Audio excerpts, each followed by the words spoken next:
ततो युद्धपरिश्रान्तं समरे चिन्तया स्थितं रावणं चाग्रतो दुष्ट्या युद्धाय समुपस्थितं दैवतेश्च समागम्य द्रष्टुमभ्यागतो रणम्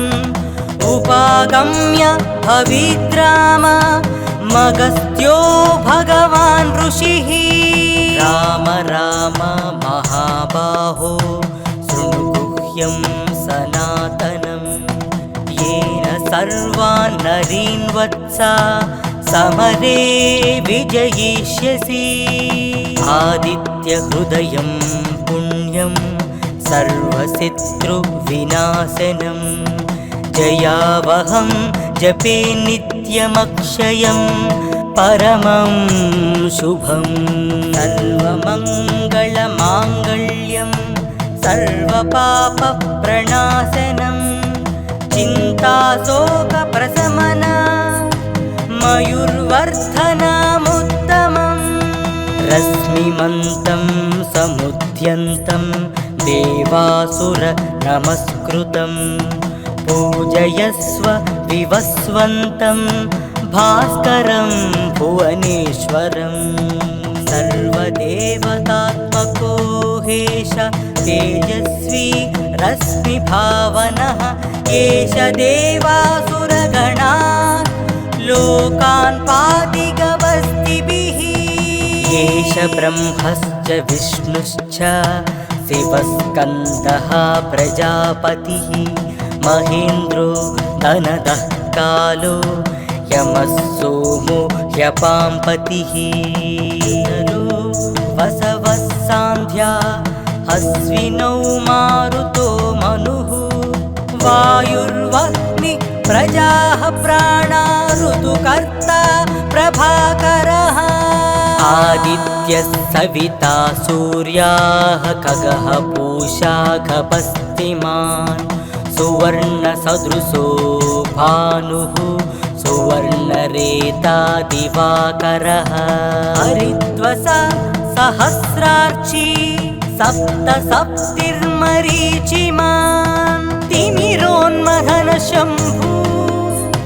सप्ताष्टमार्ताण्डां सुमान् हिरण्यगर्भशिशिरसप्तनो भास्करो रविः अग्निगर्भोदितेः पुत्रा शङ्कः शिशिरनाशनः व्योमनाथस्तमो वेधी रुक्मजु सामपारगः घनवृष्टि रपामित्रो विन्ध्यावीधिप्लवङ्गमः आतपी मण्डली मृत्युः पिङ्गलः सर्वतापनः रविर्विशो महातेजो रक्तः सर्वभवोद्भवः नक्षत्र ग्रहतारणा मधिपो विश्वभावनः तेजसामपि तेजस्वी द्वादशात्मान् नमोऽस्तु ते नमः पूर्वाय गिरये पश्चिमायात्रये नमः ज्योतिर्गणानां पतये दिनाधिपतये नमः जयाय जयभद्राय हर्यस्वाय नमो नमः नमो नमः सहस्रांशो आदित्याय नमो नमः नमः उग्राय वीराय सारंगाय नमो नमः नमः पद्मप्रबोधाय मार्ताण्डाय नमो नमः ब्रह्मेशानाच्युतेशाय सूर्यायादित्यवर्चसे भास्वते सर्वभक्षाय रौद्राय वपुषे नमः तमोघ्नाय हिमघ्नाय शत्रुघ्नाय मितात्मने कृतघ्नघ्नाय देवाय ज्योतिषां पतये नमः सप्तचामीकराभाय स्वप्नये विश्वकर्मणे नमस्तमोऽभिनिघ्नाय रवये लोकसाक्षिणे नासायत्येष वैभूतं तथैव सृजति प्रभुः व्यायत्येष तपत्येष वर्षत्येष गभस्तिभिः येष सुप्तेषु जाग्रत्ति भूतेषु परिनिष्ठतः येष चैवाग्निहोत्रं च फलं चैवाग्निहोत्रिणा वेदाश्च क्रतवश्चैव क्रतूनां फलमेव च यानि कृत्यानि लोकेषु सर्वयेषु रविः प्रभुः येन मापत्सु कृत्येषु कान्तारेषु भयेषु च कीर्तियन् पुरुषः कश्चिन्नावसीदति राघवा पूजया स्वैनमेकाग्रो देवदेवं जगत्पतिम् एतत्त्रिगुणितं जप्त्या युद्धेषु विजयिष्यसि अस्मिन् क्षणे महाबाहो रावणं त्वं वदिष्यसि एवमुक्त्या तथागस्तो जगाम च यथागतम् एतच्छ्रुत्वा महातेजा नष्टशोको भवत्तदा धारयामास सुप्रीतो राघवः प्रयतात्मवान् आदित्यं प्रेक्ष्य जप्त्यातु परं हर्षमवाप्तनवान् विराचम्य शुचित् भूत्वा धनुरादाय वीर्यवान् रावणं प्रेक्ष्य हृष्टात्मा युद्धाय समुपागमत् सर्वयत्नेन महतावधे तस्य धृतोऽभवत् अधरविवदनिरीक्ष रामं मुदितमानः परमं प्रहृषमाणः निशिचरपति संशयं विदित्वा सुरगणमध्यगतोत्सर्वरेति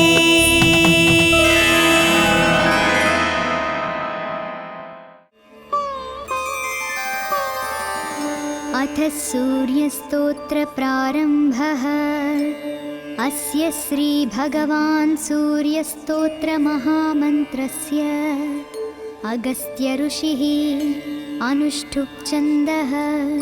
श्रीसूर्यनारायणो देवता सूम्बीजं ह्रीं शक्तिः यं कीलकं सूर्यप्रसादसिद्ध्यर्थे जपे विनियोगः आदित्याय अङ्गुष्ठाभ्यां नमः अर्काय तर्जनीभ्यां नमः दिवाकराय मध्यमाभ्यां नमः प्रभाकराय अनामिकाभ्यां नमः सहस्रकिरणाय कनिष्ठकाभ्यां नमः मार्ताण्डाय करतलकरपृष्ठाभ्यां नमः आदित्याय हृदयाय नमः अर्काय शिरसे स्वाहा दिवाकराय शिखायै षट् प्रभाकराय कवचाय हुं सहस्रकिरणाय नेत्राय षट् मार्ताण्डाय अस्त्राय फट् भूर्भुवः सुवरोमिति दिग्बन्धः ध्यानम् ध्यायेत् सूर्यमनन्तशक्तिकिरणं तेजोमयं भास्वरं भक्तानामभयप्रदं दिनकरं ज्योतिर्मयं शङ्करम् आदित्यं जगदीशमच्युतमजं त्रैलोक्यचूडामणिं भक्ताभीष्टवरप्रदं दिनमणिं मार्ताण्डमाद्यं शुभम् ब्रह्मा विष्णुश्च रुद्रश्च ईश्वरश्च सदाशिवः पञ्चब्रह्मामयाकारा येन जातानमामितं कालात्मा सर्वभूतात्मा वेदात्मा विश्वतोमुख जन्म मृत्युजरा व्याधि संसारभयनाशनः ब्रह्मस्वरूप उदये मध्याह्ने तु सदाशिवः अस्तकाले स्वयं विष्णुः त्रयीमूर्तिर्दिवाकरः एकचक्रो रथो यस्य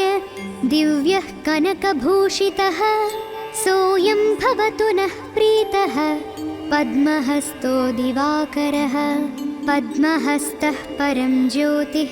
परेशाय नमो नमः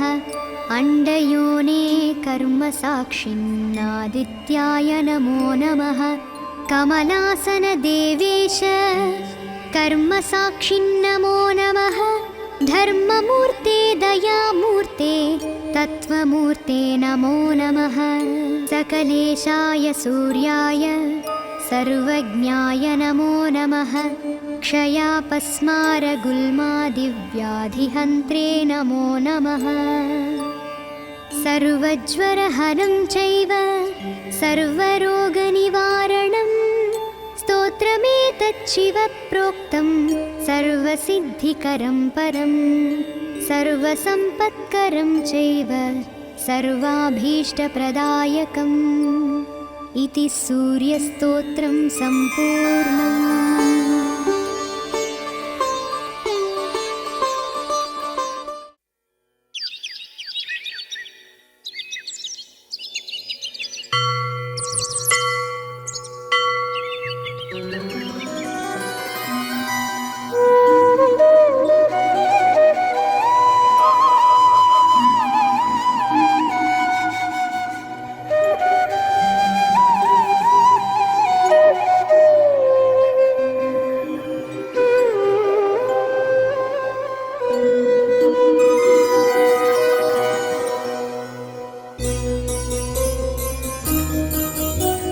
ततो युद्धपरिश्रान्तं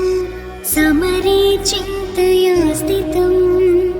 रावणं चाग्रतो दृष्ट्वा युद्धाय समुपस्थितं दैवतैश्च समागम्य द्रष्टुमभ्यागतो रणम् उपगम्य ब्रवीद्रामम् अगस्त्यो भगवान् ऋषिः राम राम महाबाहो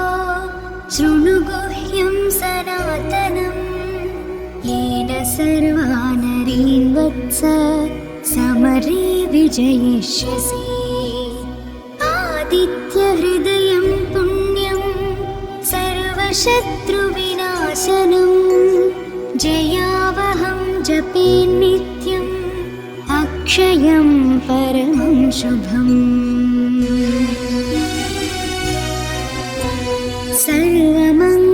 सर्वमङ्गलमाङ्गल्यं सर्वपापप्रणाशनं चिन्ताशोकप्रशमनम्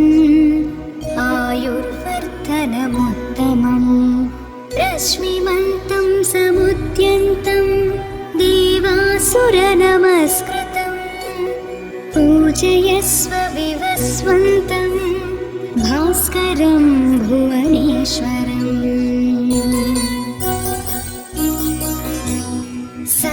सर्वदेवात्मको ह्येष तेजस्वी रश्मिभावनः एष देवासुरगणान् लोकान् पाति गभस्तिभिः एष ब्रह्मा च विष्णुश्च शिवस्कन्दः प्रजापतिः महेन्द्रोद्धरदः कालो यमः सोमो ह्यपाम्पतिः पितरो वसवः साध्या यस्विनो मरुतो मनुः वायुर्वह्निः प्रजाप्राणा ऋतुकर्ता प्रभाकरः आदित्यः सविता सूर्यः खगः पूषा गभस्तिमान् सुवर्णसदृशो भानुः हिरण्यरेता दिवाकरः हरिदश्वः सहस्रार्चिः सप्तसप्तिर्मरीचिमान् तिमिरोन्मथनः शम्भो त्वष्टा मार्ताण्डांशुमान् हिरण्यगर्भः शिशिरः तपनो भास्करो रविः अग्निगर्भोदितेः पुत्रः शङ्खः शिशिरनाशनः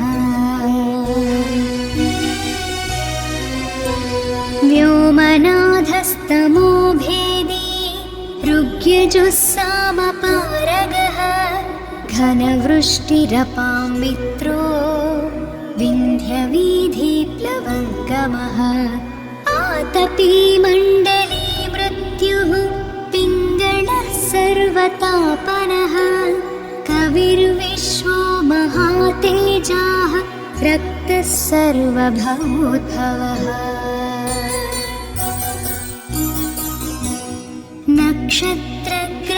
नक्षत्रग्रहताराणाम् अधिपो विश्वभावनः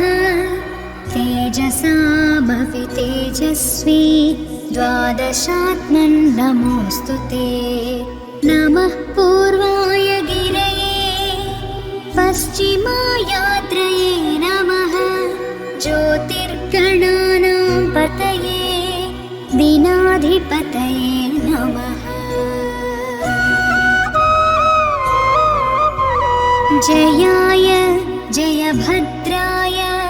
हर्यस्वाय नमो नमः नमो नमः सहस्रांशो आदित्याय नमो नमः नम उग्राय वीराय सारङ्गाय नमो नमः नमः पद्मप्रबोधाय मार्ताण्डाय नमो नमः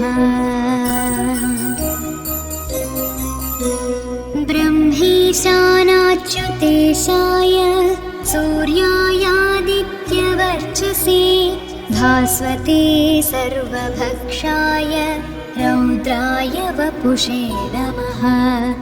तमोघ्नाय हिमघ्नाय शत्रुघ्नाय मितात्मने कृतघ्नघ्नाय देवाय ज्योतिषां पतये नमः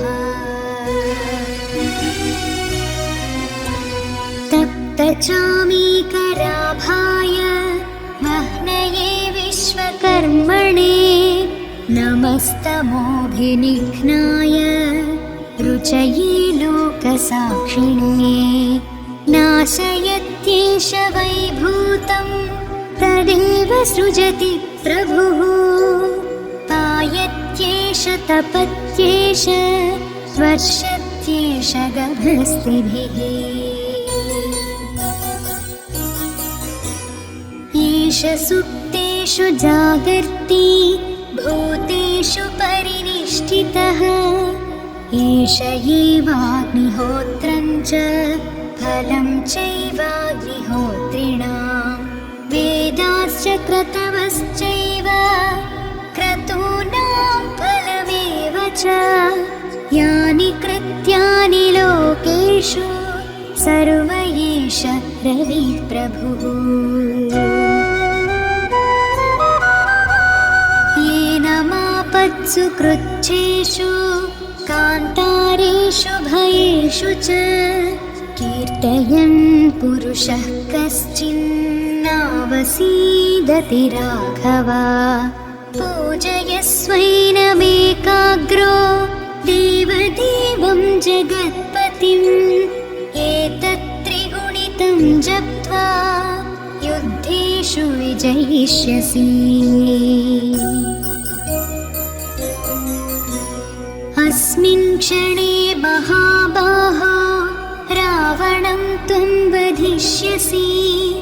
एवमुक्त्वा तथागस्त्यो जगाम च यथागतम् एतत् श्रुत्वा महातेजा नष्टकोशो भवत्तदा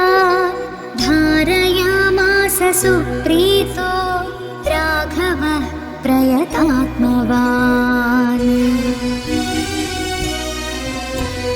आदित्यं प्रेक्ष्य जप्त्वा तु परं हर्षमवाप्तवान्। त्रिराचम्य शुचिर्भूत्वा धनुरादाय वीर्यवान्। रावणं प्रेक्ष्य हृष्टात्मा युद्धाय समुपागतम्। सर्वयत्नेन महता वधितस्य धृतोऽभवत्। अथ रविरवदन् निरीक्ष्य रामम् मुदितमनाः परमं प्रहस्यमाणः।